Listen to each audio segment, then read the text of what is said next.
Zwai vana va Mwari tinokukwazisai mose muzita ra Jesu.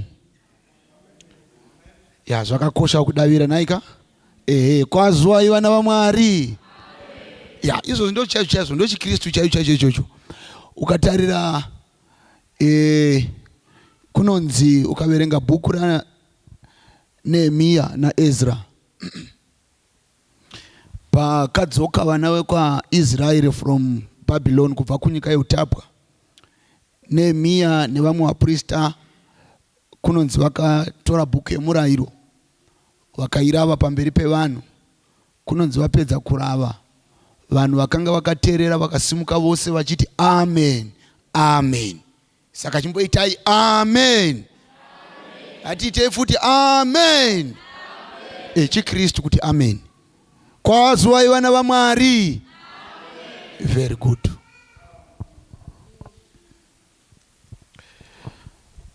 Tinotenda Mwari nemhaka yekuchengeta kwavari kutiita mukati mevhiki yapera nemukati mevhiki ino. Tiri kuramba tichiona nyasha dzaMwari for the benefit yehama dzedu dzatanga tisinadzo pamazuva adarika.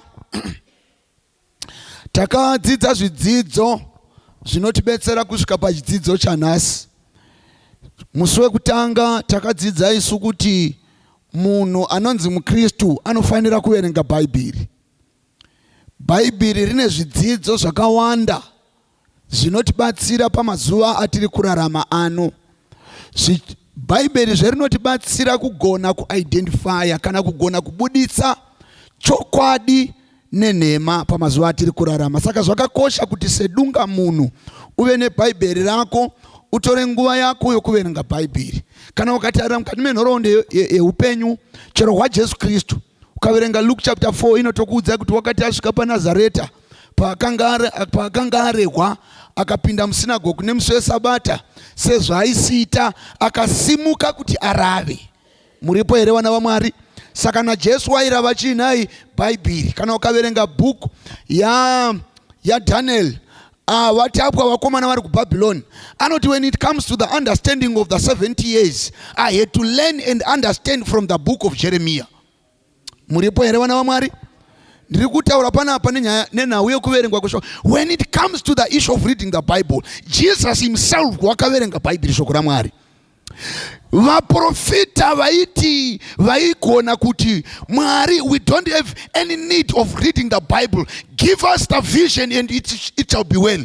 Vana Daniel vaiverenga Bhaibheri, even though they had the capacity to receive visions and dreams. How about you? Unoti kana unorota uchimanyisiwa nemapiri. Vana Daniel vairota zvokudenga, but vaitora nguva yavo kuverenga chiinai? Bhaibheri. Go and read the Bible. Kunoti vane vanhu vanogona kutenga magogo emhando dzepamusoro nemasutu anodhura, but vachikonewa kutenga maBhaibheri avo mandiwa. Tapedza kutaura nyaya yekuverengwa kweBhaibheri, takazoti isu vanhu vanofanira kuteerera Mwari. Mwari vanotaura kuburikidza neBhaibheri. Therefore, kana ukahwa panoverengwa Bhaibheri, chero pari parufu, gona kuteerera kana Mwari vachitaura. Chimwe chinhu chakakosha chatakadzidza pamusoro pezvacho kuchengeta murayiro waMwari. Takatenderana musi uyu kuti murayiro haufi. Muripo? Ndikakupai muenzaniso mucherechedzo watakanga tinawo panapa. Murayiro uchiramba kuti hazvigoni kuti munhu agamuchire kana kuti atogwe nemumwe murume anonzi nyasha ini ndisipo, nokuti murayiro haugoni kufa. Saka tisareverana nhema kuvaenzi vedu vari pano apa. Chidzidzo ichi chaitibetsera kuziva kuti murayiro uchine simba chero pazuva ranhasi, kusanganisira nemurayiro unotichengeta zuva reSabata. Une simba uchiri kurarama, uchiripo pamutemo ine 10. Muripo here vana vaMwari? Kana deno murayiro yanga isisina basa, hazvairemera Mwari kunyora one statement out of the whole book. One chete statement. Mwari vanga havana kushayiwa peni kana inki yokunyora muBhaibheri kuti vati murayiro unoti usaita upombwe hakuchina. kana kuti murayiro unoti uchiregai kuchengeta sabata. Vangadai vakazviisa clearly in the Bible, but the fact yekuti Mwari havana kuzvinyora zvinoreva kuti zvavakataura kare zvichipo. Saka murayiro ngauchengetwe. Muripo here vana vaMwari? Takazoona imwe pfungwa yaiti kana vanhu vachengeta murayiro vanofanirwa kugona kunamata Mwari. Inonzi kwete kugwadama muchiti baba vedu vari kudenga. No, that one is praying. Kunamata, kushumira Mwari. Takadzidza zvakawanda pamusoro uyu nemhaka yenguva regai ndifambe. Takazoona isu kuti kana vanhu vafunga kunamata vanonamata kuchechi, ndo kunoindwa kundoshumira.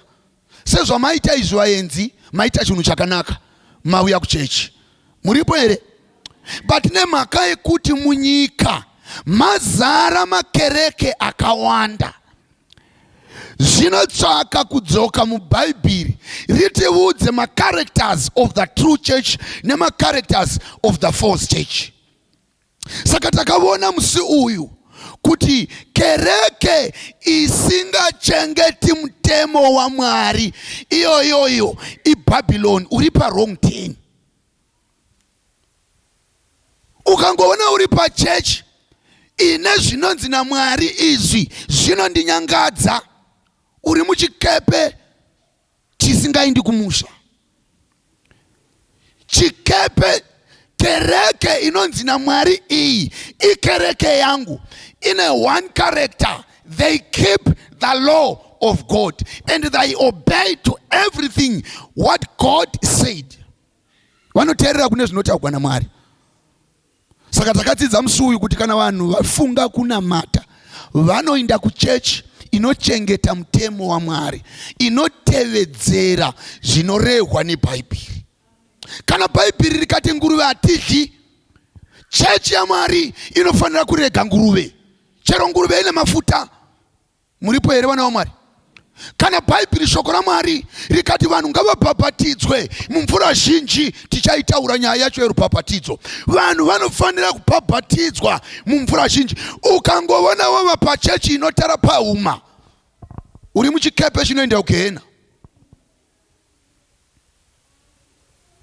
So ndedzimwe dzenyaya dzatakanga tinadzo pakati pevhiki. Nhasi pamadekwana ano musoro wedu wenyaya ndoda kuti utererese musoro wenyaya unoti vanoprofitwa kwete vaprofita. Unoziva kuti pandanga ndichifunga pamusoro penyaya iyi tatambura nekutaura pamusoro pevaprofita havamo muno muchechi. Dambudziko ndere vanoprofitwa. Ende kana ukatarira pakansel yaJesu ari panyika, ndoda kuti muteerere zvakanaka vana vaMwari. He is not worried about the prophets.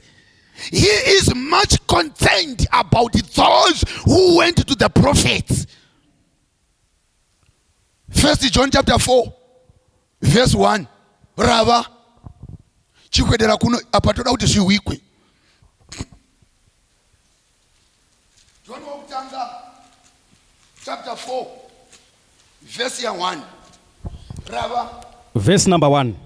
Wadikanwa musatenda mweya yose asi muidze mweya kuti muone kana yakabva kuna Mwari, nokuti vaprofita vazhinji venhema wakabudira munyika. Saka Bhaibheri shoko raMwari, teerera zvakanaka. Jesu haasi worried nekuti vaprofita venhema vabude. Amuna undi wa chechi. Kristu haana dambudziko nekumera kwevaprofita venhema. Kristu, the concern ya Jesu ndeye vadikanwa vake vanotenda kumweya yose yose. Saka musoro wangu wenyaya Elda pamadekwana ano unoti iwe unoprofitwa ndiwe une nyaya. Avaregai vakadaro. And God has allowed those, ukaverenga Bhaibheri zvakanaka rinotendera kuti nhema dzivepo kuti chokwadi chionekwe. Saka vaprofita regai vawande munamato wangu pamadekwana ano. Mwari vamutsai vazhinji vaprofita venhema, asi musaita kuti vanhu venyu vaendeko. This one is a fact. We can never come to an extent whereby the false prophets, God will destroy them before his second coming. Vacharamba vachimera.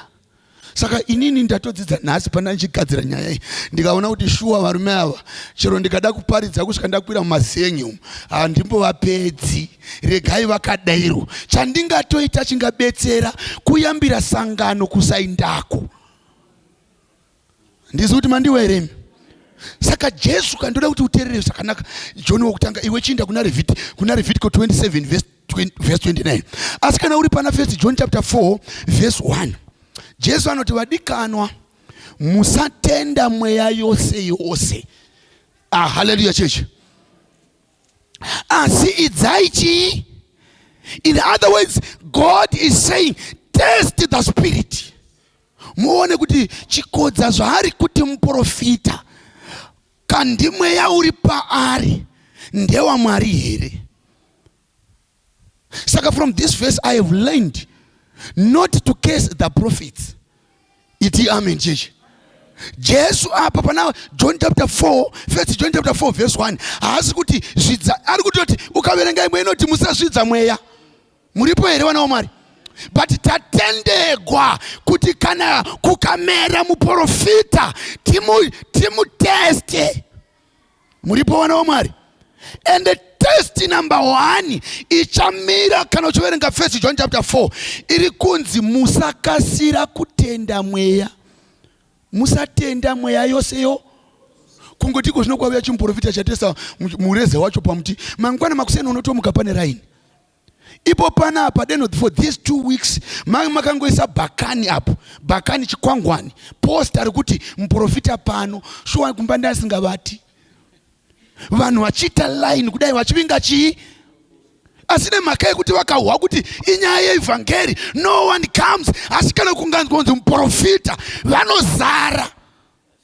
But hakuna munhu wamboidza, hakuna munhu wambotesta. Imi kana mukabika kudai so munotesta vanhu musati madhisha.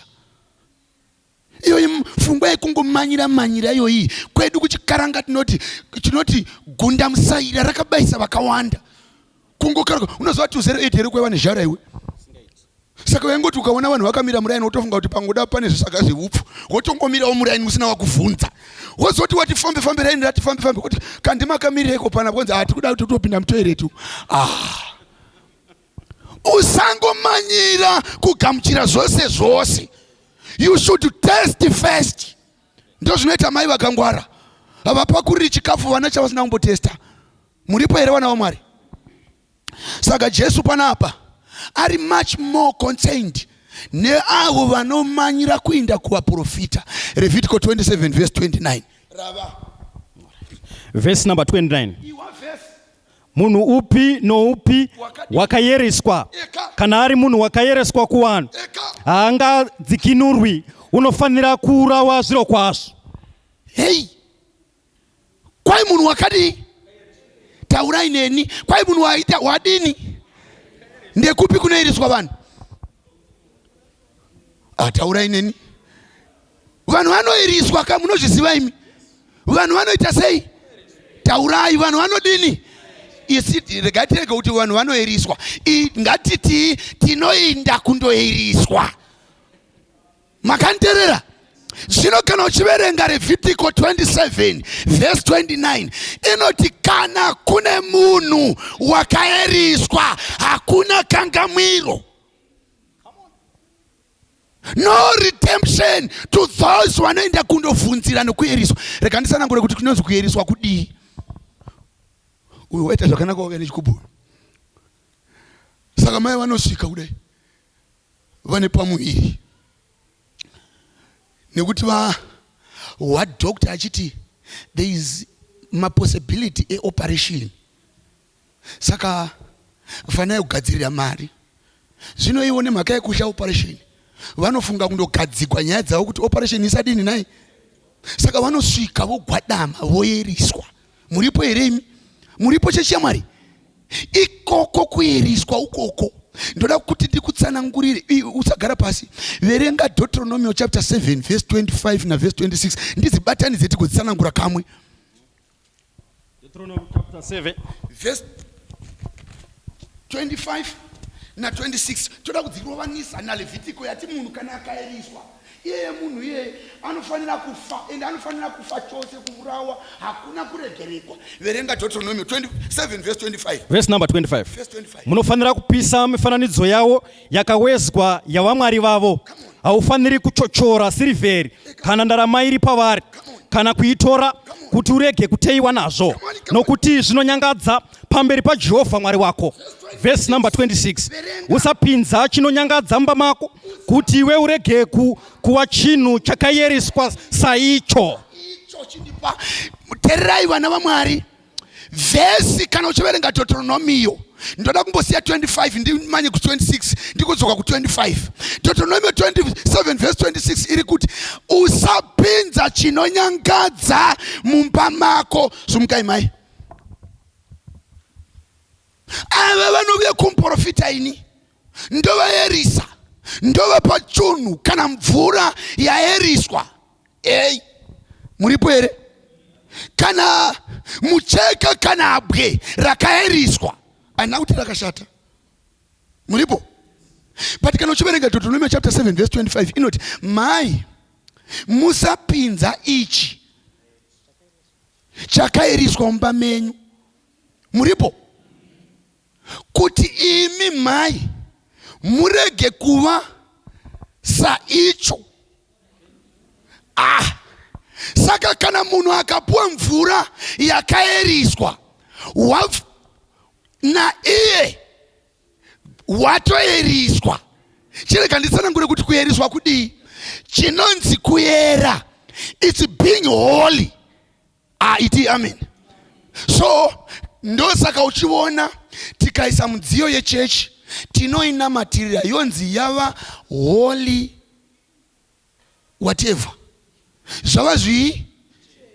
Saka kana chinhu chikaeriswa chava chii? Chava kuyera, chichatambigwi nani?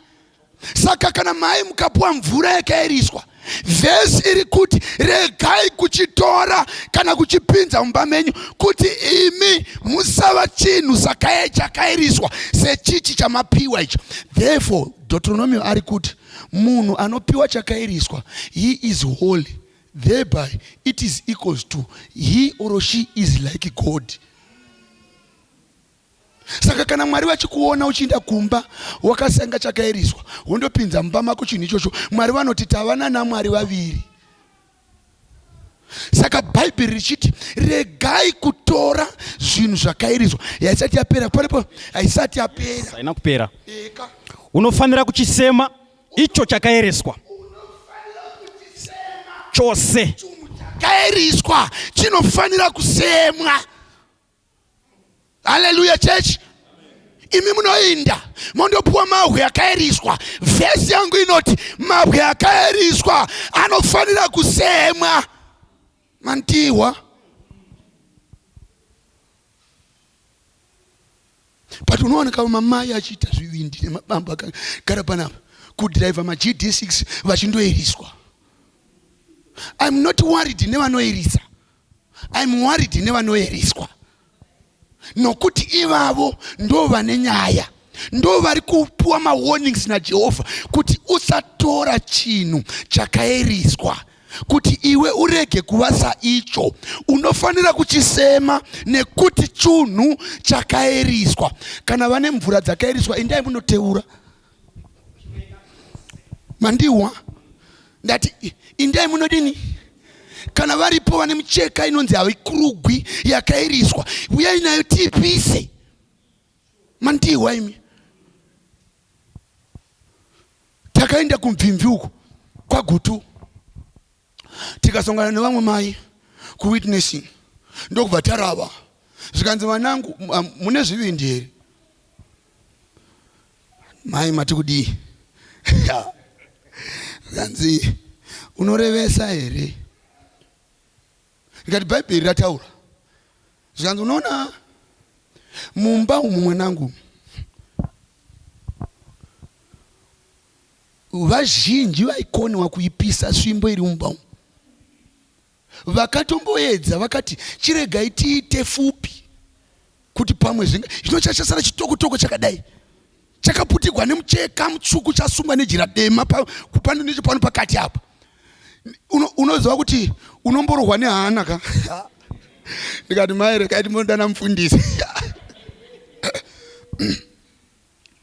Ndoda kuti uone hama yangu kukosha nekutyisa zvinhu zvamuri kutora izvi muchipinza mumba menyu zvine full of ritual, zvine marituals aka ndichakutsanangurirai pazasi. Zvinhu zvamuri kutora izvi muchingoona sekuti matora mvura. Hamuna undiwemi. Garai pasi mai. Saka kana uchiverenga Deuteronomy inoti usatora chinhu chakairiswa usachipinza mumba mako kuti iwe, nokuti ukangochitora, teererai chidzidzo, musateerera nokunakirwa nokuona ini. Listen to what the Bible is saying. Ndo zvatavinga pano kwete kuzoteerera chikodza. Tavinga kuzoteerera Bhaibheri panapa. Bhaibheri riri kuti zvakairiswa musatora, musaenda kundoiriswa. Mandiwa. Ndoda kuti uverenge Ezekiel 13. Ezekiel 13 verse 18. Now, nhasi andigarisi ndakutopedza. 13 verse 18. Verse number 18. Uti zvanzi naIshe Jehovha, vane nhamo vakadzi vanosonera zvipfukidzo pafundo dzamavoko, vanoita micheka yokufukidza misoro yavanhu. All right. Verse 18. Verse number 18. Verse number 18. Uti zvanzi naJehovha Ishe, vane nhamo vakadzi vanosonera zvifukidzo pafundo dzamavoko.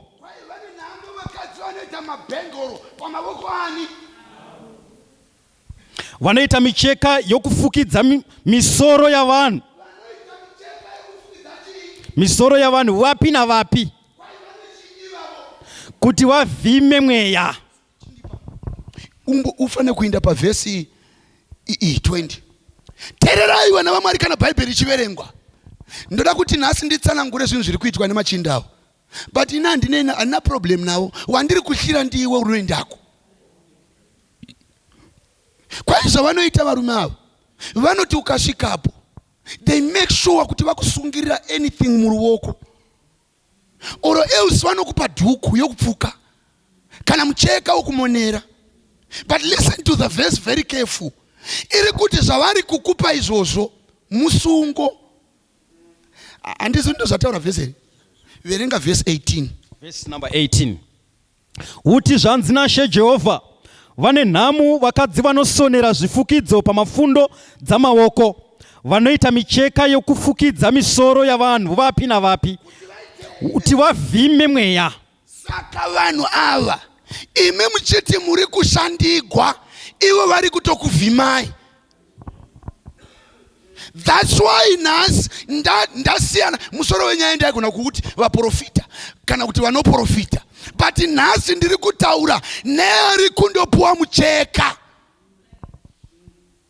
Hama yangu teerera, ungaita nharo neBhaibheri ukatora zvinhu izvozvo wapinda muriva rake. Kwai kuti muvhime mweya yevanhu nemicheka yenyu. Verse 20. Verse number 20. Naizvozvo zvanzi naIshe Jehovha, tarirai ndine mhaka nezvifukidzo zvenyu zvamunovhima nazvo mweya yevanhu seshiri. Kwai ndine mhaka nezvifukidzo, iwe uchiti wapiwa kemenzi, izvo waitwa shiri, dhibhura, kuitwa kirimba. Hama yangu teerera zvinoreva Bhaibheri, shoko raMwari. Upfire chikomba, usiyane nazvo izvi. Ndosaka uchiona kana changu kuenda kuJoni kundohodha, ukapinda muKFC, uchidzoka kuno kugweri kunoko, uchienda pamuprofita wakanongodza kuti ndakaona mai makapinda muKFC, mukatenga KFC ye50 rand, asi muchingobuda imomo makada kuti mupinze mari kuti muone kuti mari yenyu irimo here, mamusisina. How did he know? How did he know zvinhu zvakaitika kuJoni? It is because, rekandipoimira yoyi, that it is because, koma muripo ka, right? Pedzisa verse.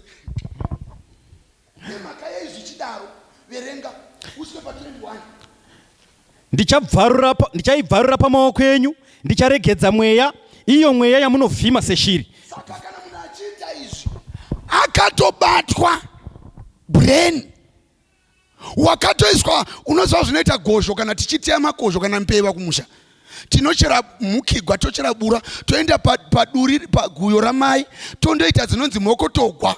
Ei, apa ndava kure manje apa, maboniboni hachazviwi izvi. Tondotsvaka dovi riya rinenge rasarira paguyo riya, toisa pabura. Muripo here vana vaMwari? Ndoro tinondoteya naro mbeva, bura rine dovi. Tiri kuitei? Tiri kukwezva mbeva iri mumwena nemunhuwi wedovi. Saka kana ukatora zvinhu zvavarume ava ukayera wava engaged mazviri, chero ukada kuenda kunochera mvura unongo wauti denda tanga ndaenda kumuprofita. Chero ukada kuenda kundorima unongo wauti denda tanga ndaenda kumuprofita. Wakambozvifunga here kuti chii? Wakaiswa mumusungo, wakateiwa, you are being in a cage. Ndosaka uchiona, terera imi, kugwera huperi pane vanhu ivavo. Unoenda nhasi nemwana, anondosvika uronoya okanda pamwe. Mangwana futi unodini? Unodzokera nemumwe, ondosvika ubvisa paya yorohwa yava mombe. Unoramba uchingova munhu wavo.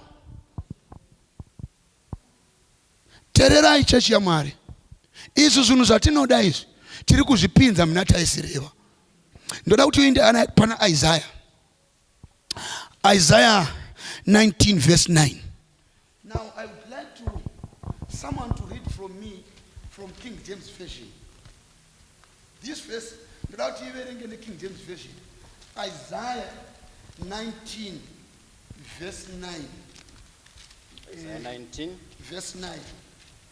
Iwe une King James Version ka? EKJV yoyo. Ndoda kuti uverenge verse 9 ne KJV. Tapedza kuiverenga neShona 19 verse 9 in Shona, then we read it in English. Ndopedza mnazi angeri papa. Verse number 9. Verse 9. Uye vanobata nechinda yakanatswa, vanoruka micheka michena, vachanyadziswa. Iwe yako ndo zvayataura kuti vanoruka micheka michena. Iwa King James Version kuti inoti chi? 19 verse 9. Moreover, they that work in fine flax, and they that weave networks. They that weave. Imi iwe unenge uchiti ndatiwa mucheka muchena, izvo waiswa pabooster, waiswa panetwork, waiswa panetwork, zvakadaro zvokuti hakuna any movement yauri kuita. You are connected to the internet and network of the prophet. I want to warn you. That's why uchiti ukaenda kumprofita A. Listen very careful. I'm finishing my sermon. Andikari pano nasi. Ukaenda kumprofita A, ukazovona sekuti mprofita A hachaiti, wofunga kuenda kumprofita B. Muprofita B anondokukurumura zvose zvamprofita A. Ari kuitei? He is destroying the network of the prophet A, and engage yourself in his own network. Amunaundiwa. Saka kana Isaiah chinyora chapter 19 verse 9, anoti they that weave networks. Zvoita senge wajoina Econet. Musi varidzi venetwork pavanenge vachifunga kuti hatidi kupai masaisai, vanongoti bwa. Musi vanenge vachida kupa vodini? Indaiko. Gara pasi, tapedza mavhesi. Vanoprofitwa.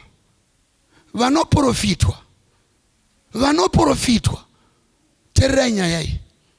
Listen very careful. What is being happening? Imi munoziva imi Monroe studio iripi? ZBC iripi? Imi mukaita chiredio chenyu panapa. Ndundu achitefenyura ari kuHarare. Ndundu achikurova ari kuHarare. Munoita chiredio chenyu on. Choti what the next thing you do? Taura chokwadi. Munodi? Munosimudza area. Azizvere. Munosimudza chii? Mochuna, moenda pachiraundi checha, motanga futi kudini? Kuchuna, mowa chiti, chitadza kuti yakuda kubata. Muripo here? Moona kuti ichi chiarea chatasumudza ichi hachisviki. Munodi? Mosungira chitambo, moisa kupi? Chii chamuri kuita? Muri kudhonza masaisai andundu kuHarare kuti abudire pachiredio chani. Saka rega ndikuudze hama yangu, ukandotora zvinhu zviya zvakairiswa zviya, you are connecting yourself to the networks of the devil. Ndosaka uchingoona uchirota mazidzikirira, uchingorota varoi, chero mazizi auya kuda kuzodya makosho unoti varoi. It is because your mind has been connected to the company and the compass of the devil. Beware of what you are doing. Indai. And unoza kana nchara pamusoro penyaya iyi, vanhu vanofunga kuti vaprofita ndive nhema, vanongogadzira madacha vomadira maspice wondocherera pasi, wondochera kudai robuda ameno ringe richifuta kudai izvo zidacha. I'm not talking of those. Ndiri kutaura real demons. Havana undiwa. Ndiri kutaura reality. Say. I'm talking mweya chaiwo Satani anadzo ngirozi dzokuti anokukweva nokuconnecta realistic mademoni aSatani. Shewo kuti zvinhu zvangu hazvifambi zvakanaka sei? Izvo you are being controlled. Uri paremote. Zvigemu zvevana zviya zvokuti kana akada kuti chimudhori chake chiya chikaviri chimwa mugeti, kana akada kuti chidefend, kana akada kuti chiite tackling, ndiye anozvicontrola pachirimote chake. Ndo zvaunoita kana ukatora zvinhu zvevanhu. Satora zvinhu zvausingazivi kuti zvakabvepi. Mandiwa. One of our pastors gave a testimony. He was into these things. And let me share you this testimony. He was into. He could say, Fundisi, ndichitanga chinhu ichi, ndaifunga sekuti I'm being blessed. Kwai taienda tondobikwa mavoko, kukangwa mavoko zvokuti unatsa kuona kuti pani yasviba yatsvuka kuti kohone moto, wonzi chiisa mavoko achipidigugwa, but without any heat inenge chiuya mauri. Chawaingozogona kurealize nokuona kuti there is something which is zviripo zvimwe zviri kuitika within myself. Kwaisaka takagara kwenguva refu tichibikwa. Kwai chaindikashamadza chinhu one, ndaiti kana ndavata ndairota nyoka, ndairota nyanga, ndairota zvinhu zvinoshisa.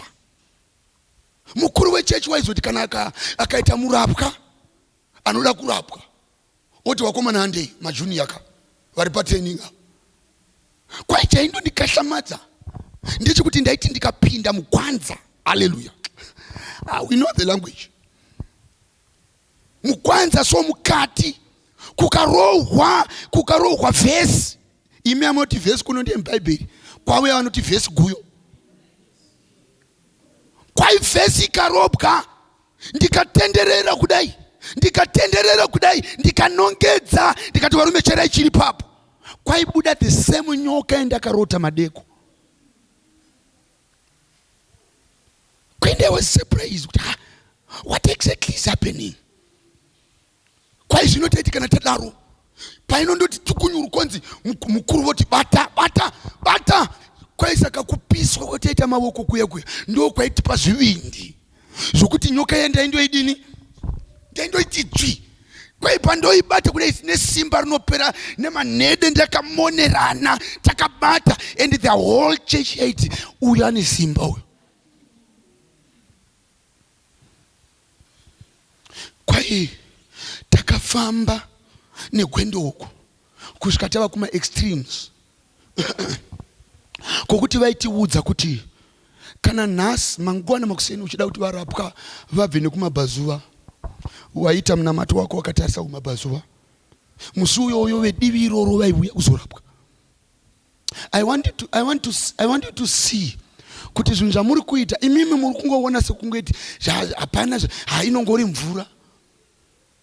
There is more which is inside these things. And let me warn you, the devil is at work. Siyanai nazo zvinhu izvi. Muripoona Mwari? Siyanai nazo zvinhu izvi. Guyo kwandiri kuimba panapa.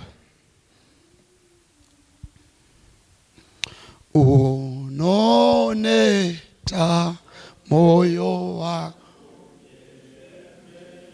moodze Jesu, moodze Jesu, unosuwa neurombo here mo.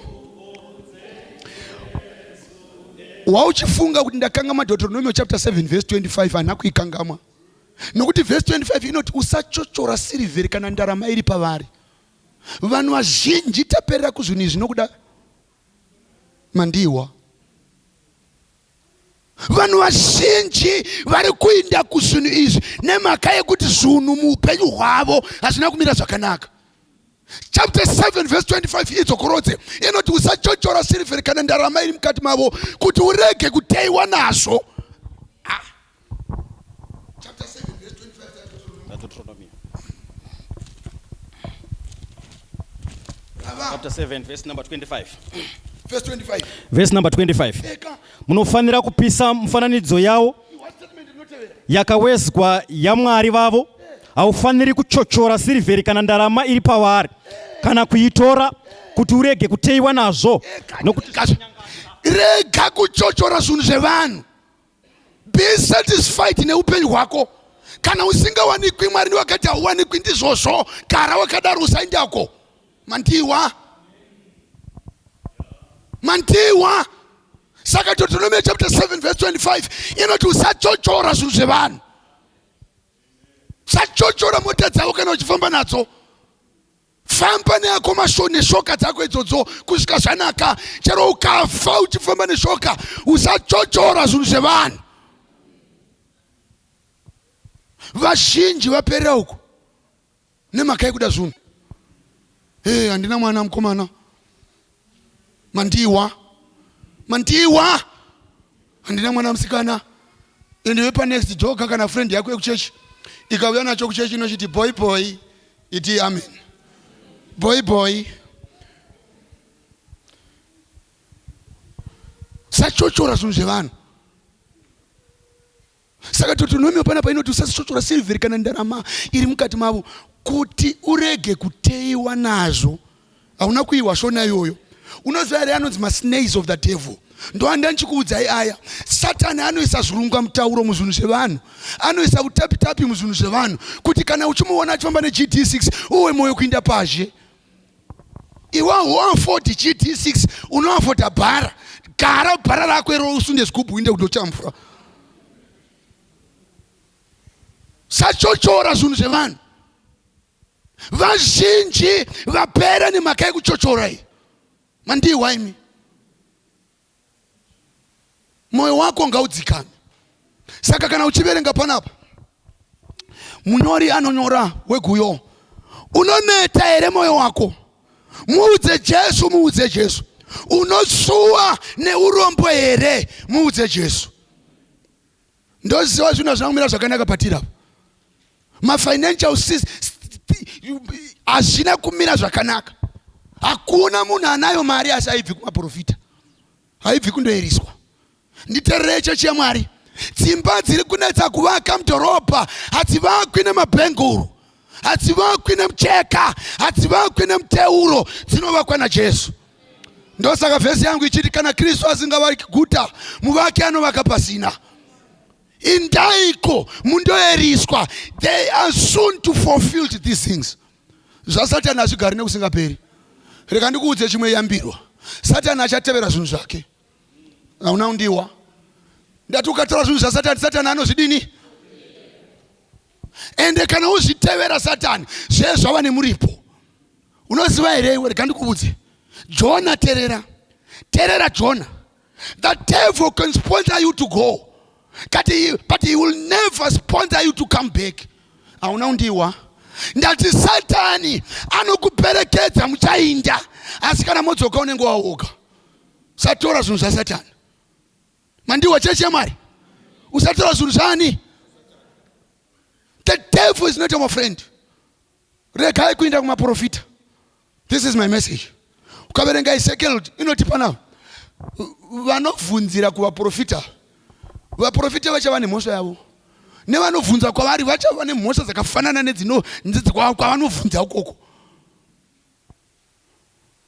I want to warn the congregation pamadekwana ano. Indatopedza.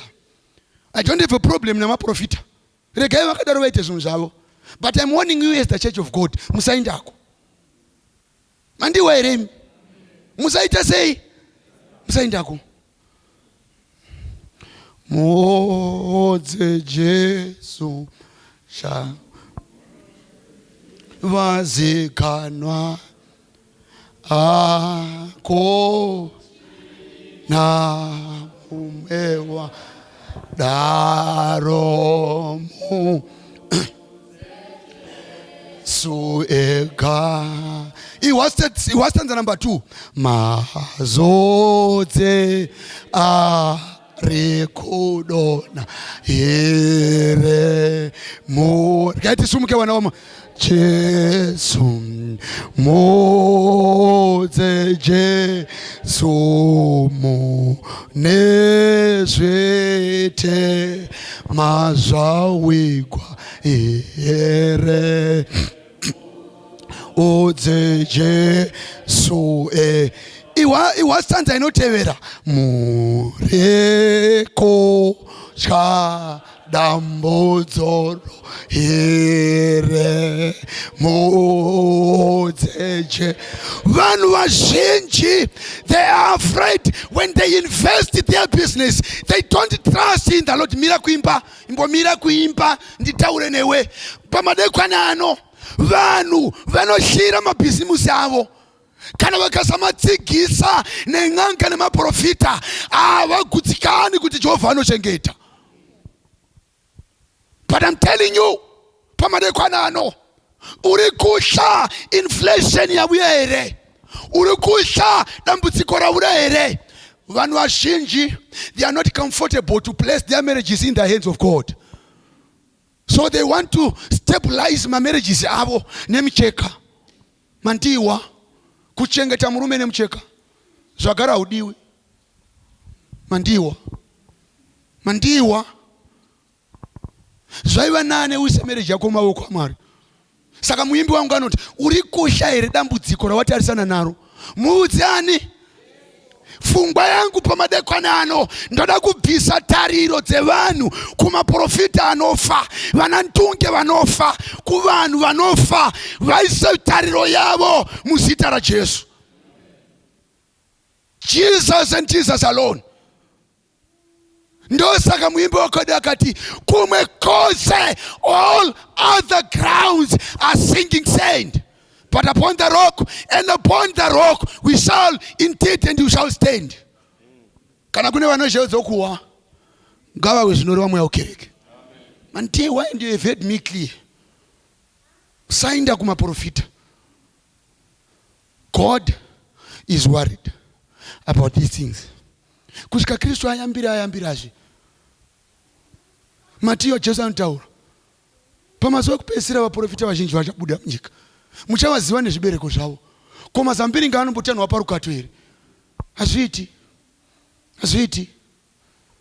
Varipo here pamadekwana ano vanoti Mwari tibetsere. We have been into these things unknown. Mabasa avapostori anoti Mwari wakarega hake kurangarira nguva dzekusaziva. kana unadzo micheka, unadzo mvura, unazo zvinhu zvasatani zvawakaiswa tariro mazviri kuti uchienda Joni zvichakuperekedza mumuchato mako, zvichachengeta muchato. Vana vako vachienda kuchikoro, they are going to pass. Muchitenda kuma spiritual pain nema holy pain nema holy books, hasiwo anoita kuti vana vapase. Anoita kuti vana vapase ndi Jesu. Kana varipo vari engaged muzvinhu izvi, fambai muye kuno kumberi, toda kunamata nemi. Muudze Jesu shamwari. Swederai mberi hama dzangu. Na umwe wakadaro muudze. Iwasanza yakupedzisira. Watya rufu runouya here mu. Vazhinji vamvundusigwa nenyaya yekuti ndovona gomba mberi. No desa umambo wa Jesu mu. Regai ndikuudzai vana vaMwari, hakuna asingafi. As long as you are alive, ziva kuti guva rako ririko. Haikona kuvhundusikwa nevutsotsi huri munyika umu hunoti ndavona guva, ndavona gomba, asina rake ndiani. Ukawachiti ndavona gomba, itineniwo ndavona rako nekuti uri munhu. Washa rufu kunobuya here, muudzani naye Jesu. Unoda umambo here, talk to Jesus, he is the only friend. Ndiri kutaura pamadekwana ano, no anoda kugamuchira Jesu. Vanoda kubvisa tariro pavanhu, vachiisa tariro pana Jesu. Vana vaMwari, ndibetsereiwo kuwa nyaya iri pano. Ndibetsereiwo kuwa nyaya iri pano vana vaMwari. Jesus is the only true friend. Wadiwa musarudza. Anogona kumira newe mumuchato wako. Anogona kumira newe muvana vako. Anogona kumira newe pabasa rako. Wadiwa sarudza Jesu. Wabvisa tariro kuvanhu. Varipo here vanoti ini ndoda kumira na Jesu. Kana uchiri wakubhabhatidzwa, ndoda kuuya kuruponeso. Swederai kuno kumberi. Dziripo dzimwe hama dzangu dzakanyoresa nemusi Saturday. Please walk forward. Pastor takawira vachiswedera kuno kumberi to pray with those. Kana varipo, imboimba muimbi namba yatiri kuimba hii. Chero pawatanga.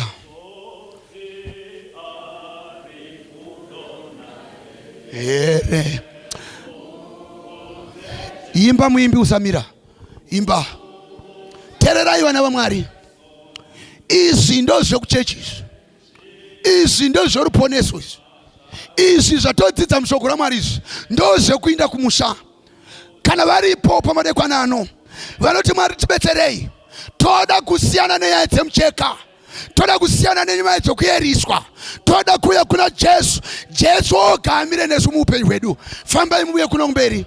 Those who have not received Jesus Christ as their personal savior in their life, please, I am inviting you to my Lord Jesus Christ, the one who died on the cross and he was buried, akamuka nezuva retatu. He is alive at the right hand of his Father in heaven. Dambudzo royere mu. Ndiri kutaura nevanoda kubhabhatidzwa, vanoda kufamba na Jesu murwendo rweupenyu. Swederai kuno kumberi. Here mu udze Jesu eka. Mu udze Jesu. Moze Jesu shamare azigana koche na mewaka daromu ozeje. Lastly, I want to talk to the church. Varipo pakati pedava, tiripo pakati pedu apa, vasiri engaged muzvinhu izvi, but they are always threatened by their relatives. Vanogara nguva nenguva vachinzi imi munorambirei kuinda, ndimi varoyi imi. And sometimes they are feeling weak mfundisi. And if you do not pray for them, one day the devil will conquer.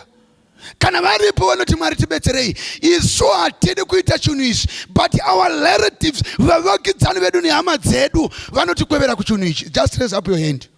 Mwari vatiitire zvakanaka. Thank you very much. Our trust is in the Lord. Hakuna kumwe kwatinogona kuwana ruponeso.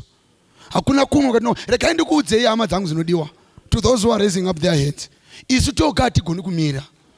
Hama idzi dzikatigarira pasi zvakanaka naka hatimiri. Ende kumwe kwacho muri varovora. Mnaundiwa. Kumwe kwacho muri vai. You don't have the power to say, because vanoti iwe pano pamusha pedu. But urangarire kuti vhangeri noti ukatora chinhu chakairiswa wafanana nacho. Wavapa mupata wekuti ndomira naJehovha here kana ndomira navatezvara. Iva vakadaro somudzai maoko tinamata. My pastor is going to pray for you. Maybe kuti zvitirerukire, ndichakumbira kuti kana varipo zvakare pakati pedu vane hama dzavari kushuvira kuti dzibude muzvinhu izvozvo, dzitende kuna Mwari wokudenga. Ndinayo hama yangu yakanyura mazviri, kuchazomuedzera rini azive chokwadi. Unoona kutambura kwake nekushungurudzika kwake, uri kuti ndomushuva, Mwari vamupe simba abude mazviri. Chero ndikaenda kwaari ndichitaura naye kuti no, tenda muna Mwari anokurwira, azvinzwisise.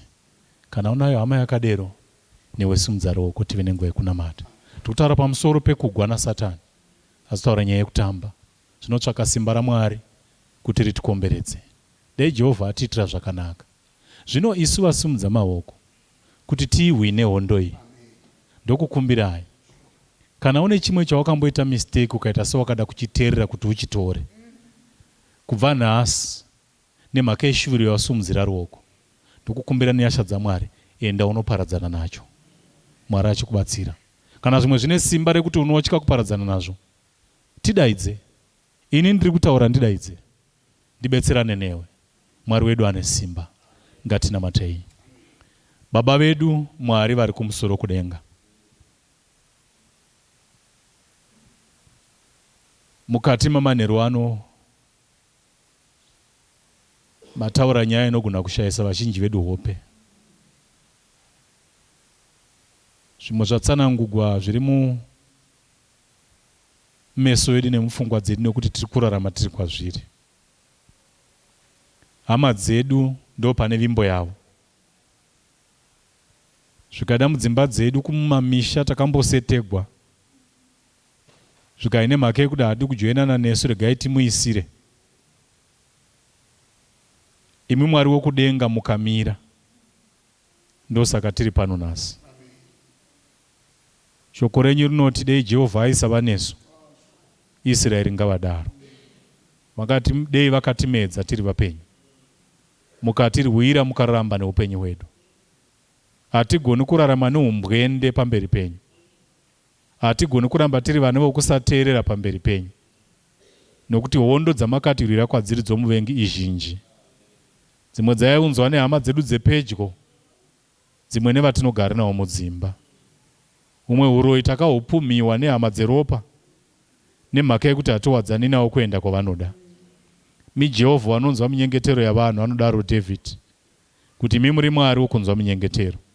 Tinzwewo pamanheru anhasi. Kwadzidzwa pfungwa inovengwa nomuvengi, haatodi kuti vana venyu vatende mairi, nokuti unoziva ndo pane midzi yake. Nezita raJesu Mwari, tirwirei pahondo idzi.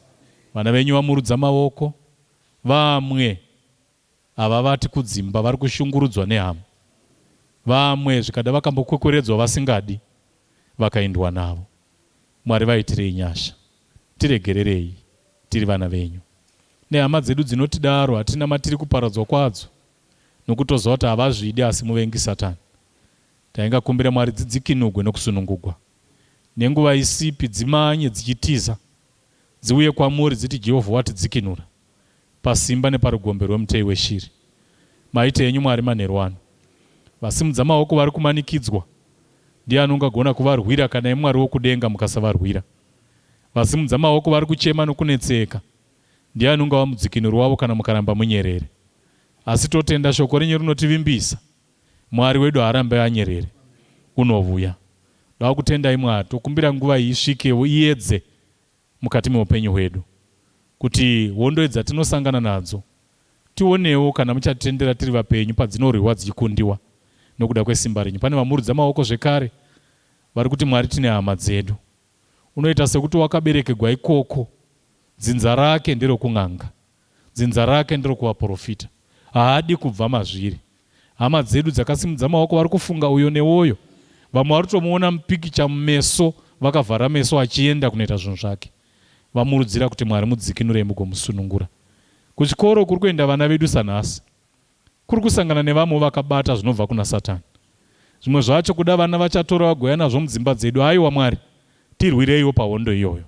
Zvimwe ndezvesatanism, zvespiritualism, zvinogona kujoiniswa vana vedu. Nezita raJesu tirwirei pazviri zvose.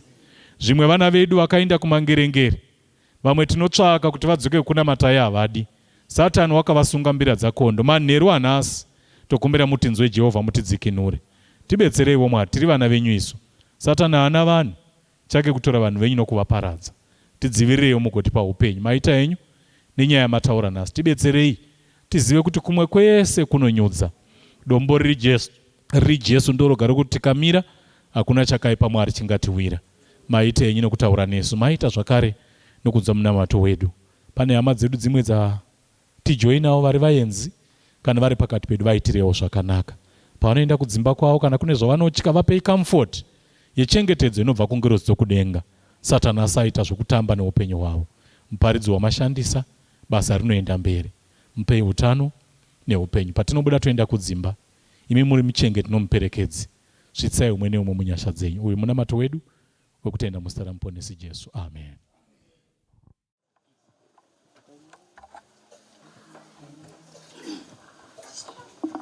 Come on, go with me to that land. Come go with me to that land. Oh, come go with me to that land where I'm born. Come go with me to that land. Come go with me to that land. With me to that land where I'm born. Come on, go with me to that land. Come go with me to that land. Oh, come go with me to that land where I'm born. Come go with me to that land. Come go with me to that land. With me to that land where I'm born. They will be singing in that land. Our bells are ringing in that land. Ah, they will be singing in that land where I'm born. They'll be singing in that land. Our bells are ringing in that land. Ringing in that land where I'm born. They will be singing in that land. Our bells are ringing in that land. Ah, they will be singing in that land where I'm born. They'll be singing in that land. Our bells are ringing in that land. Ringing in that land where I'm born. Away, away, away, away, away beyond the blues. Away, away, away, away, away beyond the blues. Away, away, away, away, away beyond the blues. Away beyond the blues. Away, away, away, away, away beyond the blues. Away, away, away, away beyond the blues. Away, away, away, away, away beyond the blues. Away beyond the blues. Gonna lay down my bed, lay down by the riverside, lay down by the riverside, lay down by the riverside. Gonna lay down my bed, lay down by the riverside to study.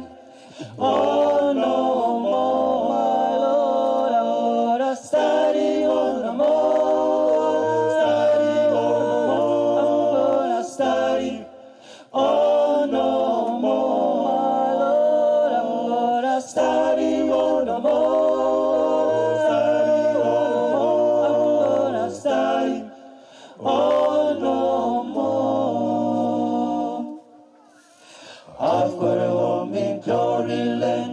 shines the sun. I've got a home in glory land that shines the sun. I've got a home in glory land that shines the sun. Away beyond the blues. I've got a home in glory land that shines the sun. I've got a home in glory land that shines the sun. I've got a home in glory land that shines the sun. Away beyond the blues. Away, away, away, away, away beyond the blues. Away, away, away, away, away beyond the blues. Away, away, away, away, away beyond the blues.